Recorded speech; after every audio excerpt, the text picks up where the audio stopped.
Anda menyaksikan NTV Prime Dialog bersama saya Desmona Chandra. Pemirsa, Ketua Dewan Ekonomi Nasional Luhut Binsar Panjaitan menyebut pengelolaan kereta cepat Wush sudah bisa menutup biaya operasional mereka. Luhut menyebut keberhasilan pengelola Wush di akun Instagramnya. Sejak beroperasi pada Oktober 2023, kereta cepat yang melayani rute Jakarta-Bandung ini sudah melayani 12 juta orang penumpang. Wush disebut Luhut sebagai bukti kemandirian Indonesia dalam mengelola sistem transportasi yang modern. Sementara itu pemerintah terus mencari skema terbaik untuk pembayaran utang proyek pembangunan kereta cepat Wush yang mencapai 120 triliun rupiah. Presiden Prabowo Subianto memerintahkan Menteri Koordinator Bidang Perekonomian, Menteri Keuangan, serta Menteri Investasi dan Hilirisasi yang juga CEO Danantara menghitung secara rinci jumlah utang sekaligus meminta perpanjangan masa pinjaman ke konsorsium China. Sebagaimana pernah saya sampaikan, juga kemarin di dalam ratas juga bagian dari salah satu yang dibicarakan, pemerintah sedang mencari skema yang terbaik, termasuk perhitungan angkanya, termasuk kemungkinan kita bisa meminta kelonggaran dari sisi waktu pembayaran. Mungkin Pak Erlangga bilang mau dibahas sama Presiden itu kapan? Ya, kemarin dibahas, kemudian Pak Erlangga, Menteri Keuangan, kemudian si Danantara diminta untuk sebagaimana tadi yang saya sampaikan, menghitung lagi detailnya, kemudian opsi-opsi untuk minta misalnya perpanjangan masa pinjaman, mungkin nanti dari skenario terbaik. Tapi intinya kewajiban kita semua pemerintah dalam menyediakan transportasi publik sebaik-baiknya, tidak hanya bus, mulai dari transportasi api yang kereta api cepat, transportasi bus, transportasi kapal, semuanya sedang coba perbaiki. Ya, lalu benarkah biaya operasional Wush sudah terpenuhi pengelola? Kita akan berdiskusi dengan para narasumber yang sudah hadir malam ini. Di studio sudah hadir Wakil Ketua Umum Jokowi Mania, Andi Aswan. Dan juga dari Solo, Jawa Tengah, kita sudah tersambung dengan Koordinator Masyarakat Anti Korupsi Indonesia, Maki Boyamin Saiman.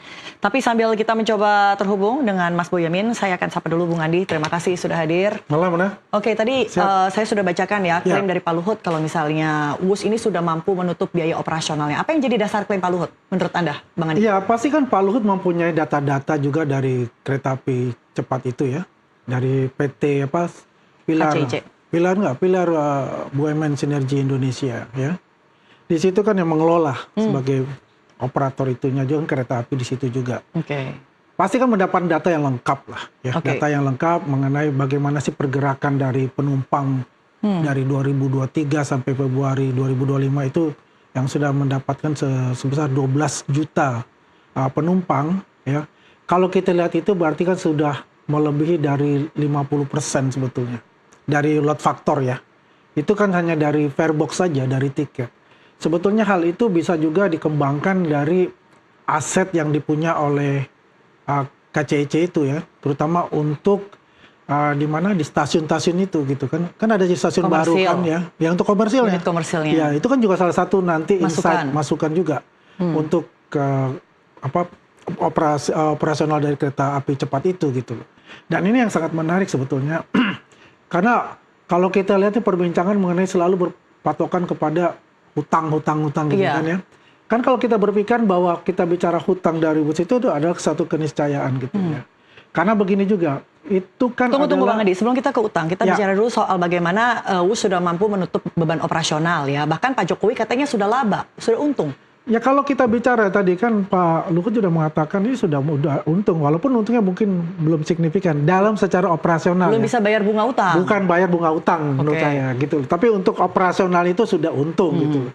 Ini ada case lain lah kalau kita bicara bunga utang dan pokok pinjaman. Ya. Oke, kita jangan ke sana dulu. Kita bicara soal bagaimana bisa menutup biaya operasional. Tapi beberapa hari sebelumnya Pak Luhut juga sempat menyebut kalau Wush ini adalah barang busuk. Ya pengertian barang busuk itu apa yang ini kan Pak Luhut yang tahu lah seperti apa kan. Saya nggak bisa nyentuh di mana barang busuk itu kan.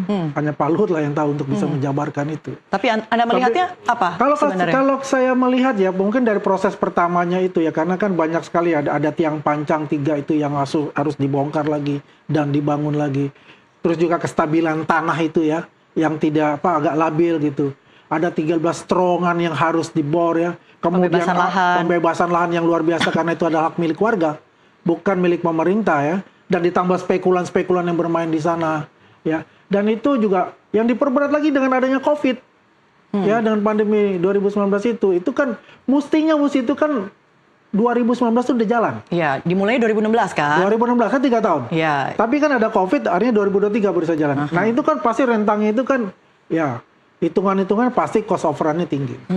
Seperti itulah. Jadi karena cost overrun-nya tinggi dan itu sebenarnya awalnya skemanya adalah B2B, jadi sebaiknya dikelola Danantara ya untuk skema pembiayaan ke depannya. Tetap aja B2B, tapi kan Danantara ini adalah holding nih dari semua BUMN Indonesia kan. Sebelumnya kan memang belum ada Danantara, yang ada kan adalah Kementerian Keuangan kan sebagai bendahara Republik ini gitu loh. Jadi sekarang kan sudah switch kan. Sekarang Danantara yang bertanggung jawab untuk itu karena ini bicara tentang business to business untuk itu gitu loh. Jadi sebaiknya dikelola skema pembiayaannya semuanya diambil alih oleh skema pembiayaan jadikan konsorsium ya dari China Development Bank CDB ya. Kemudian dari konsorsium Indonesia itu kan ada Kereta Api Indonesia, ada Wika ya, ada PTPN ya. Nah, itulah nanti mereka berembuk bagaimana mencari solusi yang terbaik gitu. Dan kita kan sudah tahu bahwasanya Cina no problem lah. Ayo kita diskusi, kita bicara.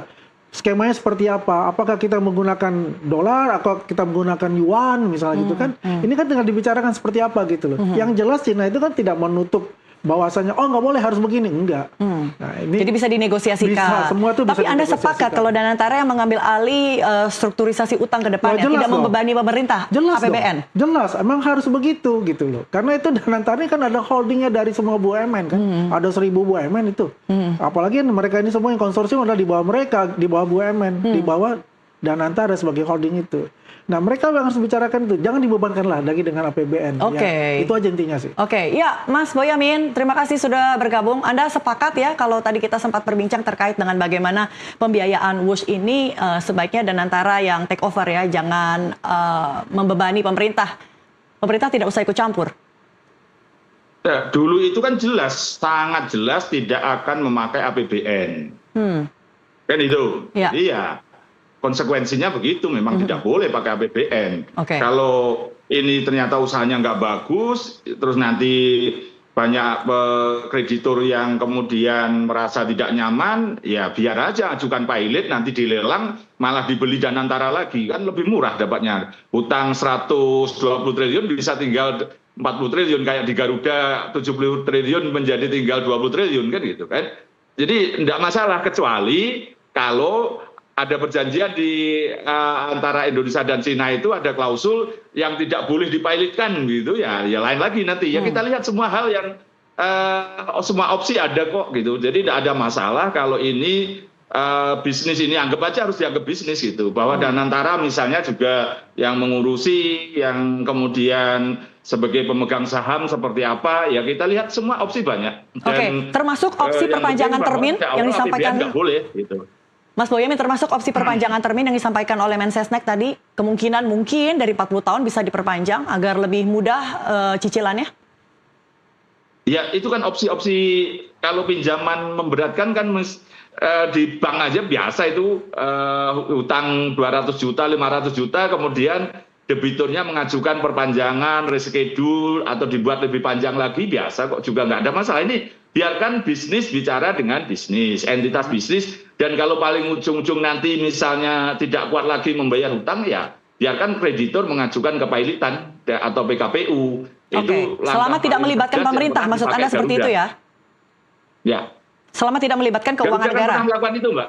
Ya, Garuda pernah melakukan itu, dan sekarang hutangnya kan malah tinggal 20 triliun dicicil berapa? 20 tahun atau 30 tahun sehingga bisa bernapas lagi dan hidup lagi. Dan bagi kreditur itu hal yang biasa untuk menghapus tagih, hapus piutang supaya tidak membebani. Itu kan sebenarnya kadang-kadang kreditur itu hanya masalahnya karena dia harus menulis terus di tiap tahunnya punya piutang, tapi tidak pernah bisa tertagih gitu. Jadi biarkan entitas yang misalnya tadi Danantara mencoba menyambung nyawa di situ, nyambung nafas lah gitu. Oke.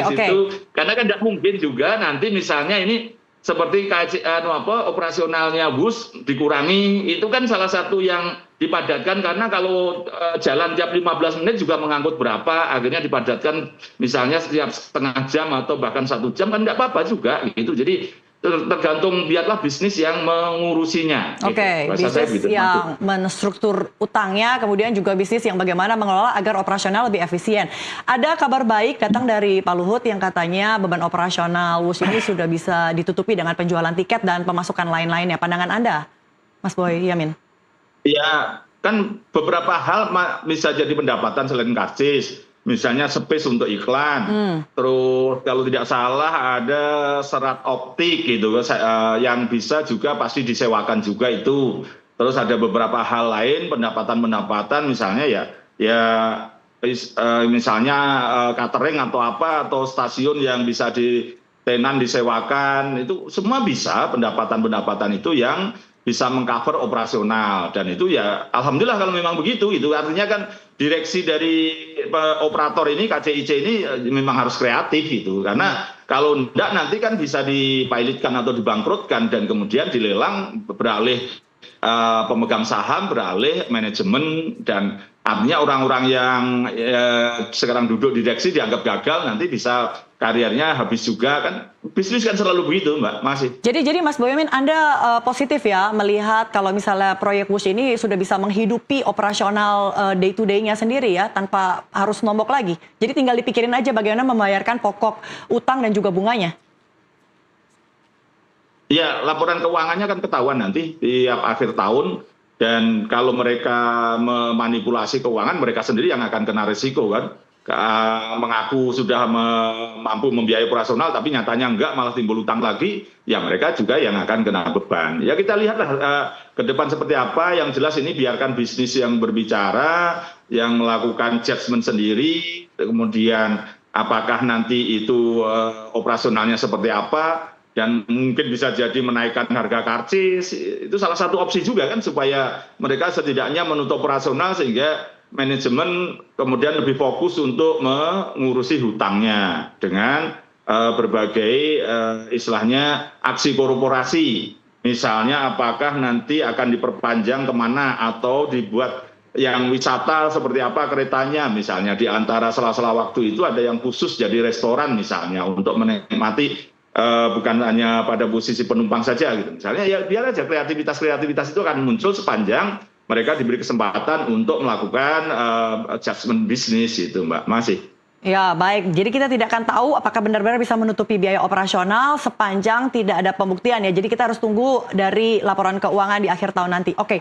Ya sebenarnya gini, kalau saya mengusulkan gini aja, karena ini perusahaan yang besar, operasional besar, untuk melakukan IPO di bursa saham. Karena nanti kalau mereka ini pada posisi hebat kan orang mau membeli sahamnya. Misalnya 10% atau 20%. Nah, konsekuensinya kalau mereka nanti melakukan fraud, melakukan pelanggaran atau manipulasi, kan malah bisa kena undang-undang pasar modal. Sebenarnya saya tantang itu. Untuk bisnis apapun di Indonesia itu pakan ayam aja, ternak ayam ada yang juga jualan saham kok. Dan beberapa bank daerah juga sudah jualan saham di Bursa Efek. Justru salah satu ukuran bisnis itu ketika dia dipinjami bank melihatnya bahwa ini mampu. Itu kan yang konvensional. Yang kedua yaitu tadi jualan saham, akan laku atau tidak. Goto, Gojek aja jualan, itu padahal bukan punyanya sendiri, jualan saham. Ya saya tantang, saya dorong untuk perusahaan ini kemudian untuk mengembangkan diri, melantai misalnya gitu, ke pasar modal, ke Bursa Efek gitu, masih. Jadi Anda tantang untuk IPO supaya bisa melihat sejelas apa, setransparan apa laporan keuangannya ya. Karena kalau kita melihat polemik seputar Wush ini, saya agak ragu gitu ya, akan ada orang atau masyarakat atau publik yang tertarik untuk membeli saham. Waduh. Waduh, kenapa? Kenapa? Nggak boleh